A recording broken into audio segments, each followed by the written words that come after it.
What you don't want to happen is have discussions with VCs before you fix the cap table.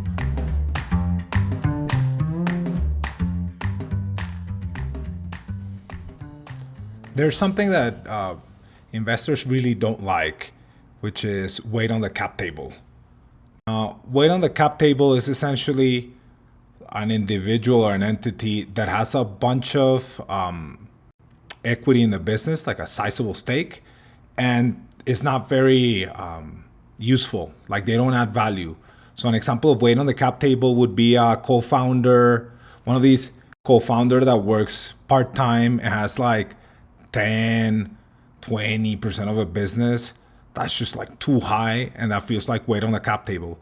Another example of weight on the cap table would be maybe a corporation, or not necessarily a corporation, but like a family member that put some cash and has like 30% of the business in the earlier stages and doesn't work in the company, and basically leads to significant dilution to the founders.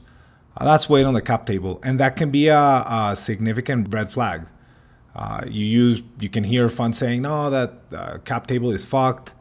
Now, all of this is fixable, right? Whenever there's a situation where people understand that there's a need to move from the current setup in order to make the business attractive to fundraising, it can be fixed. Like I've helped quite a few companies rearrange their cap table so that they're properly set for doing a VC round.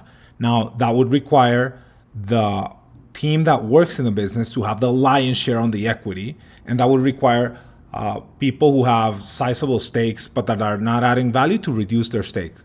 And that can happen. What you don't want to happen is have discussions with VCs before you fix the cap table, because you will get a bunch of negative signaling. That is very likely to happen. So I would test the cap table kind of like what we do it with former VCs or something like that, so that you get a sense of whether it's digestible. But it's actually quite obvious when there's like a shitty cap table and it needs to be fixed. Do it before you speak to VCs.